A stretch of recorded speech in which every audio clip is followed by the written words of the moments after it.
Dulu, dia punya segalanya. Pekerjaan tetap, sahabat, bahkan wanita yang mencintainya sepenuh hati.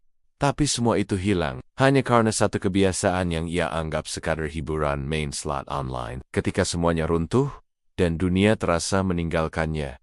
Apakah masih ada jalan untuk kembali? Atau justru, inilah akhir dari segalanya? Inilah kisah nyata yang diangkat dalam bentuk fiksi, tobatnya sang pejudi slot, dan sekarang sukses.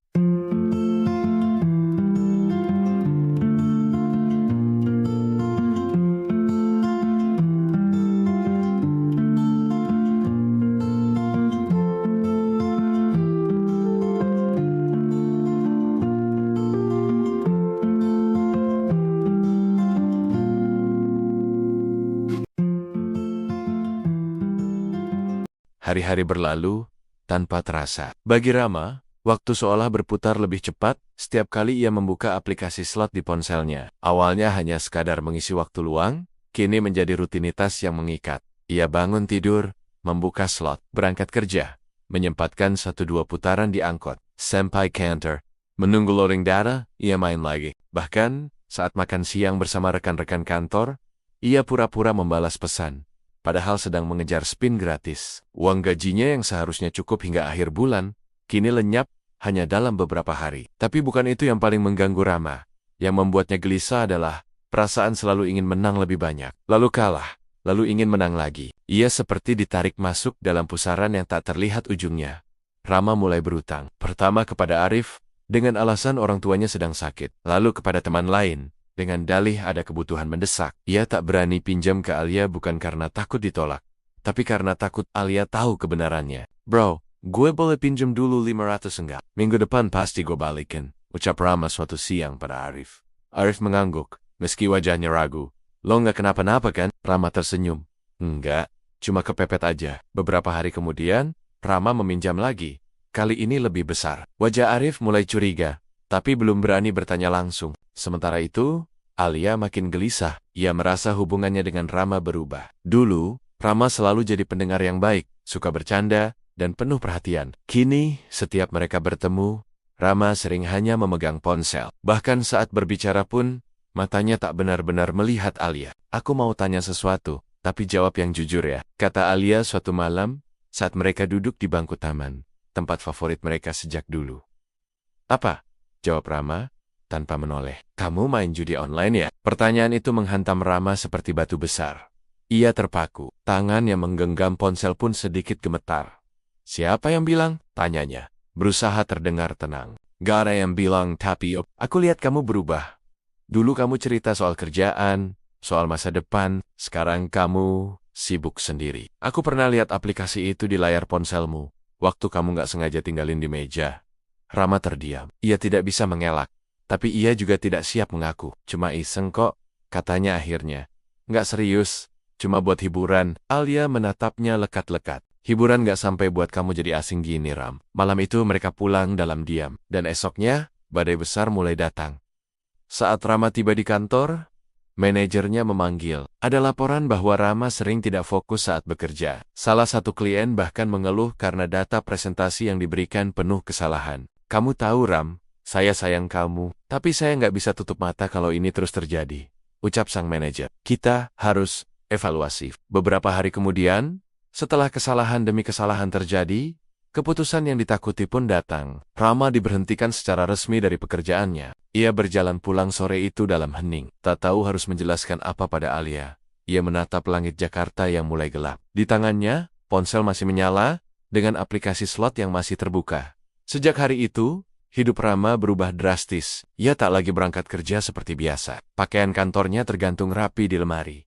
Tak tersentuh. Meja kerjanya di kamar kosong, hanya dipenuhi slip tagihan, tumpukan kertas pinjaman, dan ponsel yang tak pernah lepas dari tangannya. Rama berusaha menutupi kenyataan dari Alia. Ia bilang sedang cuti sementara. Tapi Alia bukan orang bodoh. Aku ke kantormu tadi, kata Alia suatu sore lewat telepon. Suaranya tenang, tapi menusuk.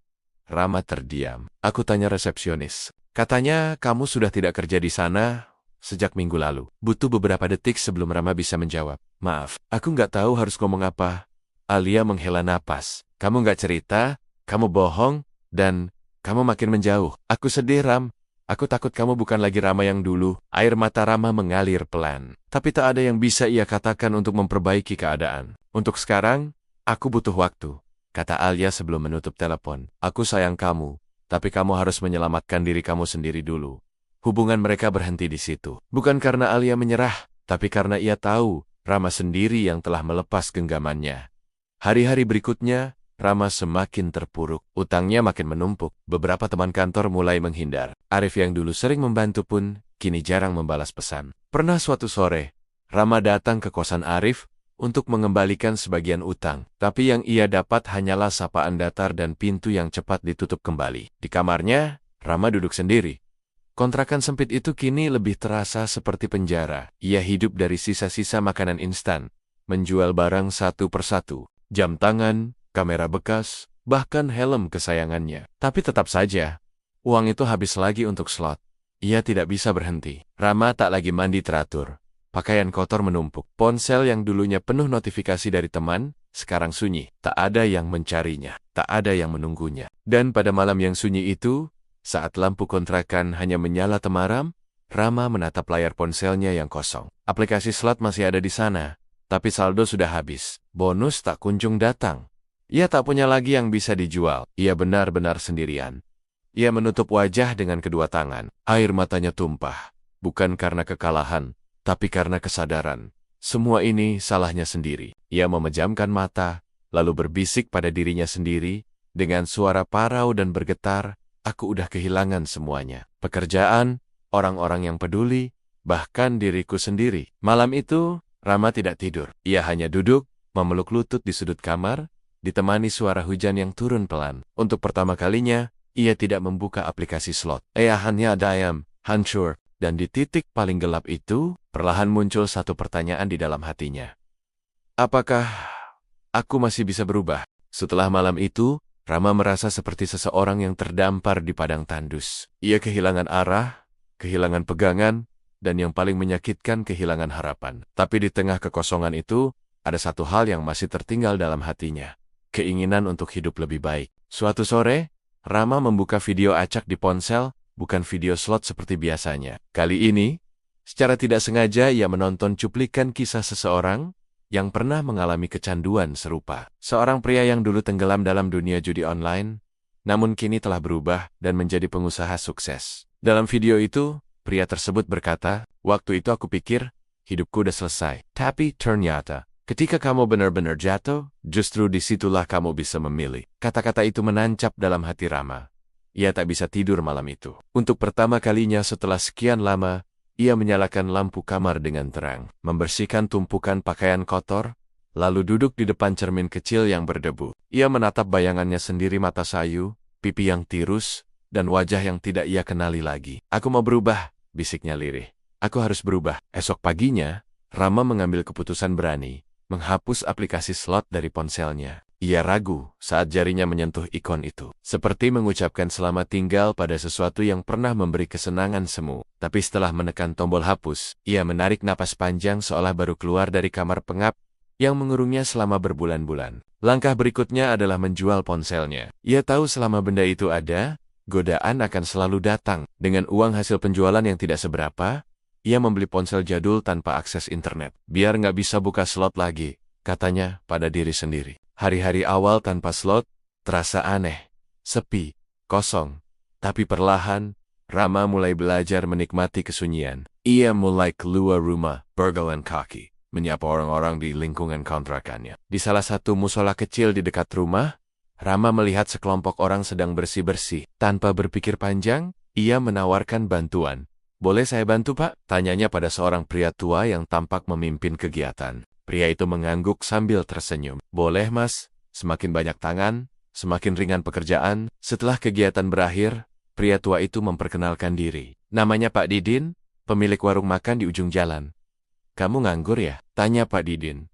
Rama mengangguk pelan. Kalau kamu mau kerja serabutan, bantu-bantu bersih-bersih warung saya tiap pagi, boleh. Bayarnya nggak banyak, tapi cukup buat makan. Rama menendak. Saya terima, Pak. Terima kasih. Hari-hari baru dimulai. Setiap pagi, Rama datang ke warung Pak Didin. Ia bersihkan meja, cuci piring, angkut bahan dari pasar. Tangan yang dulu hanya menggenggam ponsel, kini terbiasa menyentuh air sabun dan memanggul karung beras. Banyak yang mencibir. Beberapa mantan rekan kerja yang lewat memandang sinis. Itu si Rama ya? Yang dulu kerja di kantor besar, sekarang jadi tukang cuci piring? Rama mendengar semuanya, tapi ia memilih diam. Baginya, ini adalah harga yang harus dibayar untuk kembali hidup benar. Dan di dalam hati kecilnya, untuk pertama kalinya dalam waktu yang lama, hari-hari Rama di warung, Pak Didin perlahan membentuk ritme baru dalam hidupnya. AI Bangun Pagi, membantu bersih-bersih, mencatat stok bahan makanan, hingga mengantar pesanan ke pelanggan. Rambutnya kini lebih rapi, wajahnya bersih, dan meski bajunya masih sederhana, tapi ada semangat baru di matanya. Pak Didin bukan hanya seorang bos, tapi juga seperti ayah kedua. Ia tidak pernah bertanya terlalu banyak soal masa lalu Rama, tapi selalu memberi nasihat ringan saat waktu istirahat. Kalau hidup ini kayak warung, Mas Rama, katanya suatu siang sambil menyeduh teh. Yang penting kita tahu mana bahan yang basi, mana yang bisa dipakai. Yang jelek dibuang, yang baik disimpan. Rama hanya mengangguk sambil tersenyum. Kata-kata itu mungkin sederhana, tapi berbunyi nyaring di hatinya. Ia tahu, bahan basi dalam hidupnya adalah masa lalu yang kelam. Dan sekarang, ia sedang mengumpulkan bahan-bahan baru untuk masa depan. Namun, proses tobat bukan jalan lurus tanpa halangan. Godaan demi godaan kembali datang, seringkali tanpa diduga. Suatu malam, Rama bertemu dengan Rian, teman lamanya yang dulu sering bermain slot bareng. Mereka bertemu di minimarket kecil, dan Rian langsung menyapa penuh semangat. Wah, Rama! Lama nggak ketemu? Dengar-dengar kamu sekarang kerja di warung ya? Rama mengangguk sopan.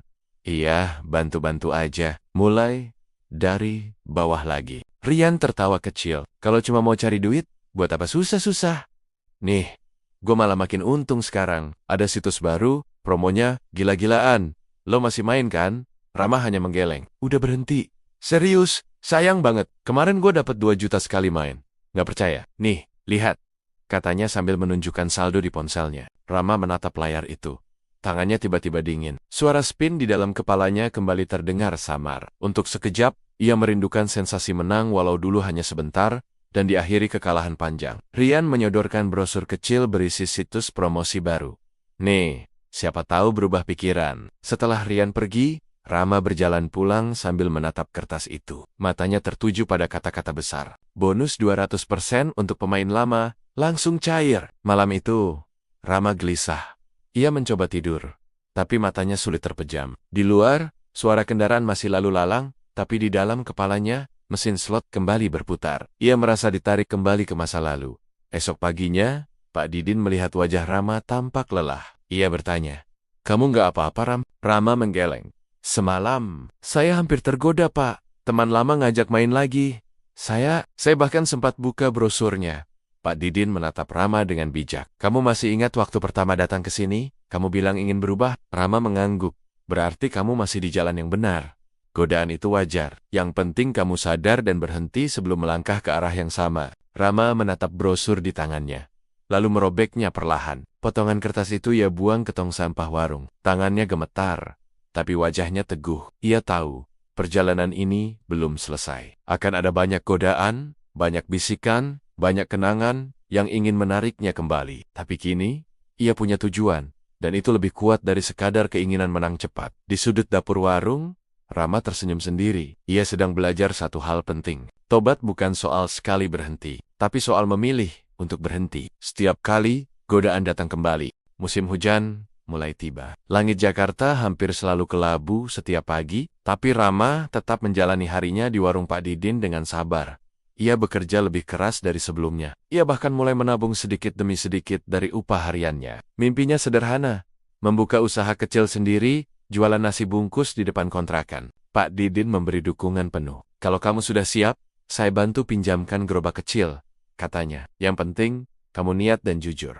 Rama tersenyum bahagia. Setelah berbulan-bulan bertahan dari kecanduan, kehilangan, dan rasa malu, akhirnya ada cahaya di ujung terowongan. Ia pun mulai mencatat rencana, menu apa yang akan dijual, kebutuhan bahan baku, dan lokasi strategis untuk berjualan. Tapi seperti hidup yang tak pernah mudah ditebak, ujian datang justru saat semuanya mulai terlihat membaik. Suatu malam, saat Rama sedang menghitung sisa tabungannya, kontrakannya digedor seseorang. Duk, duk, duk. Mas Rama, suara dari luar terdengar keras. Ini dari Koperasi X, tolong keluar sebentar. Rama Ia belum selesai melunasi salah satu utang lama yang ia pinjam secara online saat masih terjerat slot. Ia pikir masalah itu sudah terlupakan, tapi ternyata tidak. Ia membuka pintu perlahan. Dua orang pria berdiri di depan pagar kecil, membawa map dan wajah serius. Kami tidak berniat ribut, Mas. Tapi tolong diselesaikan utangnya. Sudah lebih dari 5 bulan. Kalau tidak ada penyelesaian, kami akan kirimkan surat ke rumah orang tua Anda. Rama panik. Ia tidak pernah bilang soal masalah ini ke keluarganya. Ia memohon agar diberi waktu. Tapi pria itu hanya berkata, kami beri waktu 3 hari. Kalau tidak, kami datang lagi. Setelah mereka pergi, Rama terduduk lemas di lantai. Tangannya gemetar. Ia membuka dompetnya. Jumlah tabungan hanya cukup untuk beli bahan awal dagang. Jika ia pakai untuk bayar utang, usahanya gagal sebelum mulai. Tapi jika ia tidak bayar, nama baiknya dipertaruhkan. Dalam kebingungan, ia menyalakan ponsel lamanya. Ia hanya ingin memeriksa kalender. Tapi tiba-tiba, matanya menangkap notifikasi SMS dari situs lama tempatnya dulu bermain slot. Bonus, pengguna lama, login sekarang, dan dapatkan spin gratis tambah cashback 100% hari ini saja. Rama membik. Ia tahu, inilah saatnya godaan itu datang kembali.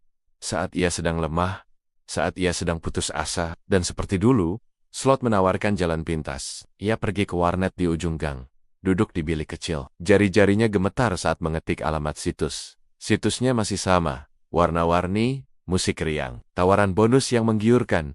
Ia memasukkan username lamanya. Akunnya masih aktif. Saldo, 0 rupiah bonus tersedia. Rama menatap layar.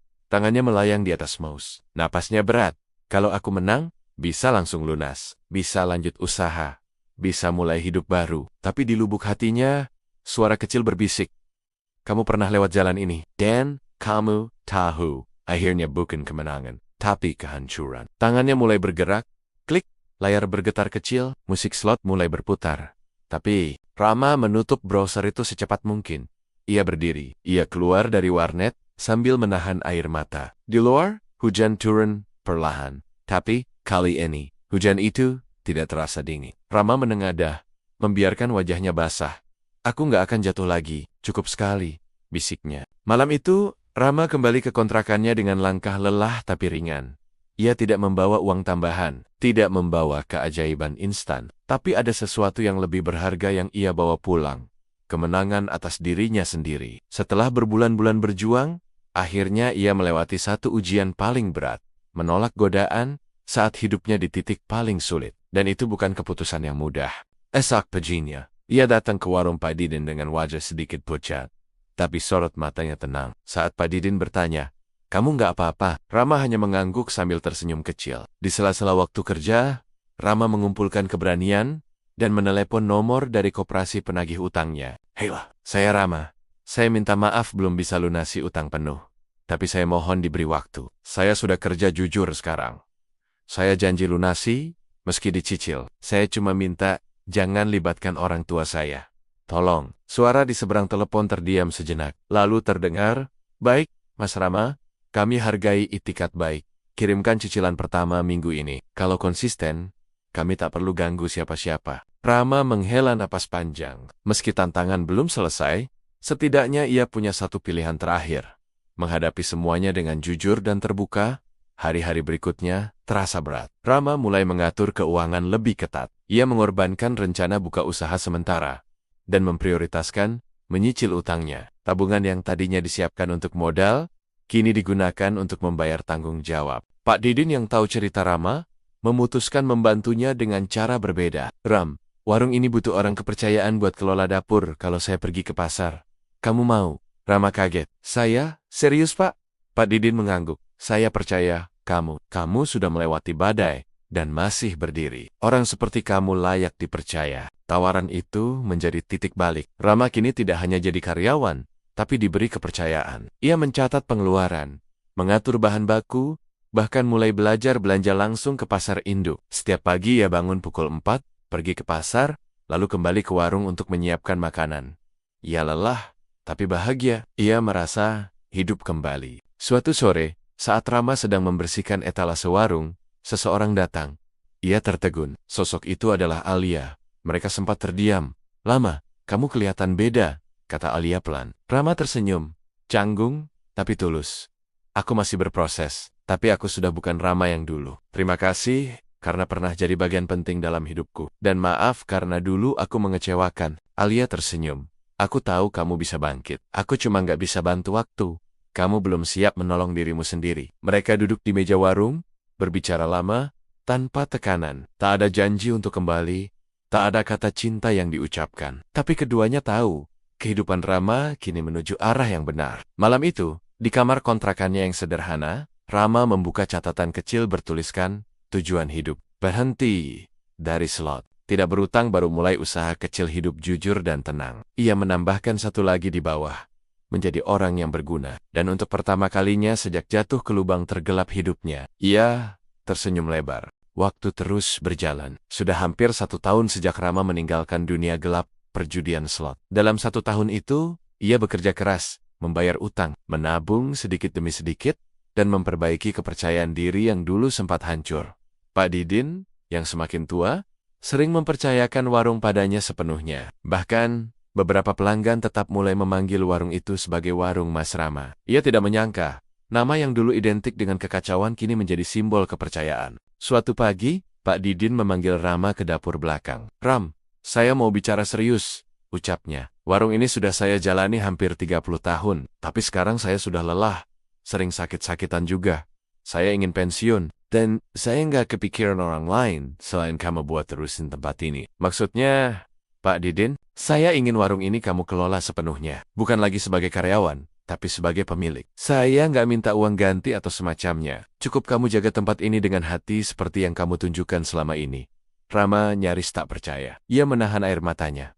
Pak, saya nggak tahu harus bilang apa. Pak Didin tersenyum. Cukup bilang iya. Beberapa minggu kemudian, spanduk baru terpasang di depan warung kecil itu. Warung Harapan Masakan Rumahan dikelola oleh Rama. Rama mengubah nama warung itu sebagai bentuk rasa syukur. Ia ingin semua orang yang datang ke sana merasa hangat, merasa punya tempat pulang, dan yang terpenting, merasa punya harapan. Perubahan itu membawa banyak pelanggan baru. Beberapa mantan tetangga yang dulu menjauhinya mulai kembali menyapa. Bahkan, ada yang minta maaf karena pernah merendahkannya. Rama tidak menyimpan dendam. Ia hanya tersenyum, karena tahu, yang terpenting bukan pandangan orang lain, tapi bagaimana ia memilih untuk tetap melangkah. Suatu hari, ia menerima tamu tak terduga. Alia datang bersama adiknya. Mereka ingin makan siang bersama. Alia membantu Rama di dapur, mencuci piring, menyusun mangkuk, dan berbagi tawa kecil seperti dulu. Saat suasana mulai sepi, Alia berkata, Rama, aku bangga sama kamu. Rama tersenyum, menatap mata Alia dengan tenang.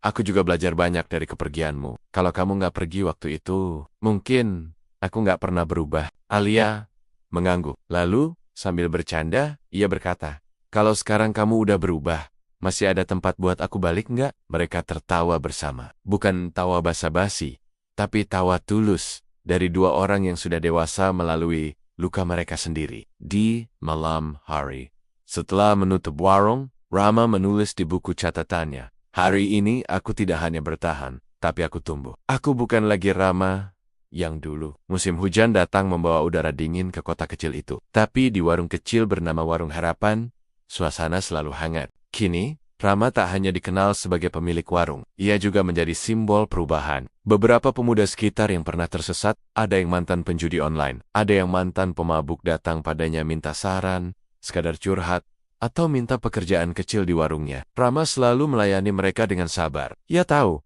tidak semua orang butuh nasihat, kadang cukup didengarkan. Suatu sore, ia didatangi oleh seseorang yang membuatnya diam sejenak.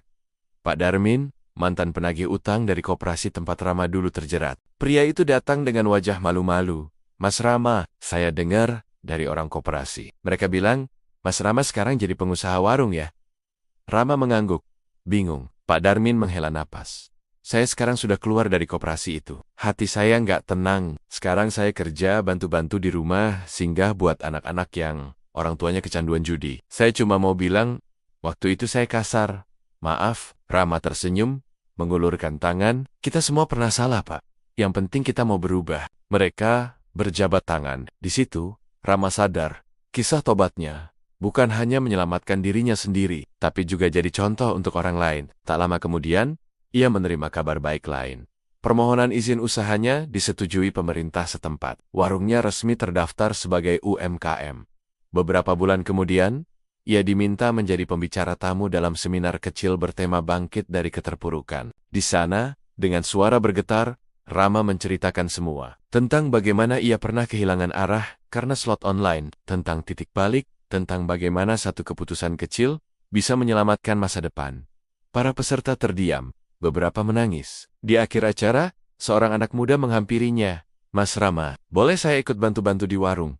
Walau nggak dibayar, saya juga pengen berubah. Rama, hari itu, ia mengerti bahwa perubahan sejati bukan sekadar soal memperbaiki hidup sendiri, tapi juga menjadi lentera bagi orang lain yang sedang tersesat dalam gelap. Di malam harinya, Alia datang lagi. Kali ini tak sendiri, tapi membawa proposal sederhana, desain baru untuk warung, ide menu sehat, dan rencana ekspansi kecil. Rama menatapnya dengan mata berkaca.